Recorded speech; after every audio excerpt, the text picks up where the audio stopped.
एक तरफ अपनी गरीब कल्याणकारी योजनाओं को लेकर के प्रधानमंत्री मोदी जी ने बिना भेदभाव के देश के अंदर हर तबके के लोगों के कल्याण के लिए, उनके उत्थान के लिए कार्य किया।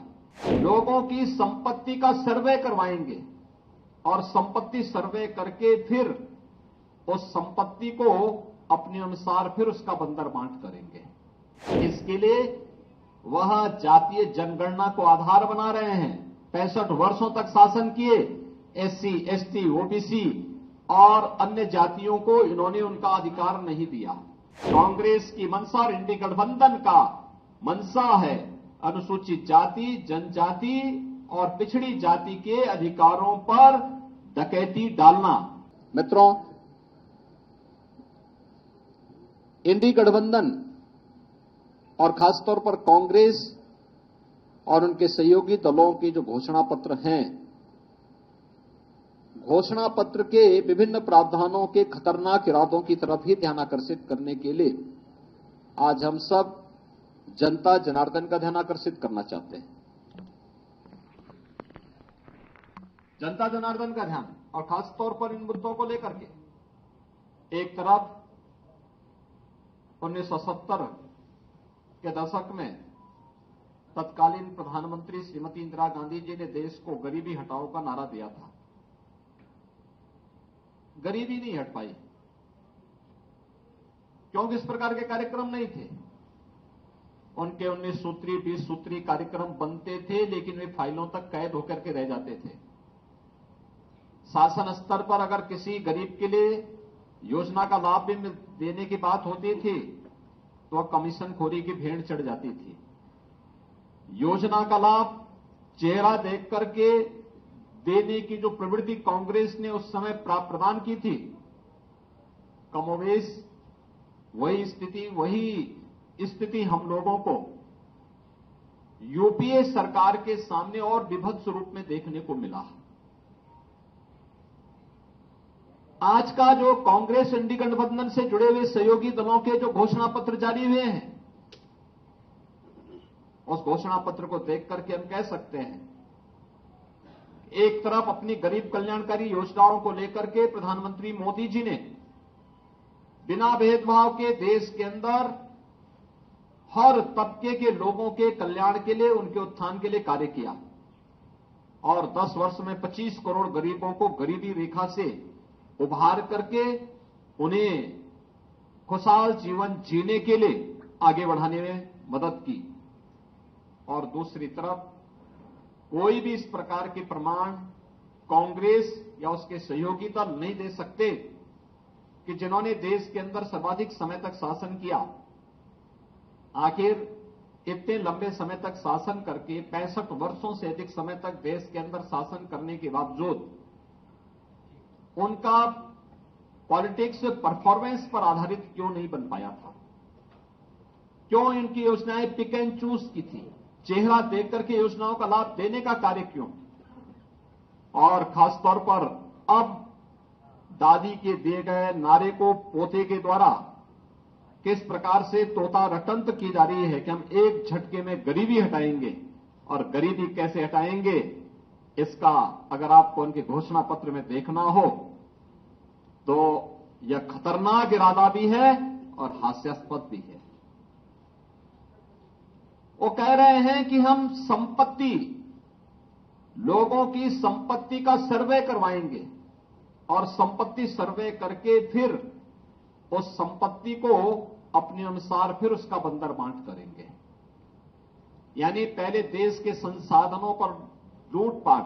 याद करिए, यूपीए सरकार के तत्कालीन प्रधानमंत्री डॉक्टर मनमोहन सिंह जी ने अपने एक अभिभाषण में इस बात का उल्लेख किया था कि देश के संसाधनों पर पहला अधिकार मुसलमानों का है। हमारा कहना है देश के अंदर भारतीय जनता पार्टी ने 4 जातियों की बात की। गरीब है, किसान है, युवा है और महिला है। इसमें किसी जाति की बात नहीं की है, किसी मत और मजहब की बात नहीं की है। जो गरीब है उसको शासन का हिस्सा मिलना चाहिए, युवा है उसकी आजीविका की व्यवस्था होनी चाहिए, महिला है उसके स्वावलंबन के लिए कार्य किए जाने चाहिए। अन्नदाता किसान वह किसी भी जाति मत मजहब वर्ग का है, उसको सम्मान मिलना चाहिए। ये भारतीय जनता पार्टी जहां इसकी बात करती है, वहीं कांग्रेस कहां से प्रारंभ कर रही है? वह संपत्ति का सर्वे करवाएगी, संपत्ति का सर्वे करके फिर उसका बंदर बांट करेगी। यानी अपनी पुरानी उस प्रवृत्ति में कहां लेके जा रहे हैं कि पहला अधिकार किसका है, और फिर वहीं से उनकी शुरुआत हो रही है। इसके लिए वह जातीय जनगणना को आधार बना रहे हैं। 65 वर्षों तक शासन किए, एससी, एसटी, ओबीसी और अन्य जातियों को इन्होंने उनका अधिकार नहीं दिया, उससे उन्हें वंचित किया। और याद करिए 2004 से 2014 के बीच के कांग्रेस के शासनकाल को, जब उन्होंने उस समय लक्षित हिंसा विधेयक लाने का कुत्सित प्रयास किया था। बहुसंख्यक समाज की भावनाओं को कुचलने के लिए, उनकी अभिव्यक्ति की स्वतंत्रता को दबाने के लिए एक कुत्सित प्रयास किया था। भारतीय जनता पार्टी के भारी विरोध के कारण वह उस विधेयक को पास नहीं कर पाए थे। भारत के प्रति इनकी मानसिकता क्या है? और इसके बाद इन्होंने अनुसूचित जाति, अनुसूचित जनजाति और पिछड़ी जाति के हकों पर डकैती डाल करके उनके आरक्षण में भी किस प्रकार से घुसपैठ करने का प्रयास किया था। इसके लिए रंगनाथ मिश्रा, जस्टिस रंगनाथ मिश्रा, जो पहले सीजीआई थे, चीफ जस्टिस ऑफ इंडिया थे, बाद में कांग्रेस के सांसद बने, उनकी अध्यक्षता में जो कमेटी बनाई गई, उस कमेटी की सिफारिश कांग्रेस की मंशा के अनुरूप देश के अंदर लागू करने के कुत्सित प्रयास हुए थे, जिसमें एससी, एसटी और ओबीसी के आरक्षण के अधिकार को जबरन कुछ वर्ग विशेष को देने के कुत्सित प्रयास इन्होंने उस समय प्रारंभ किए थे।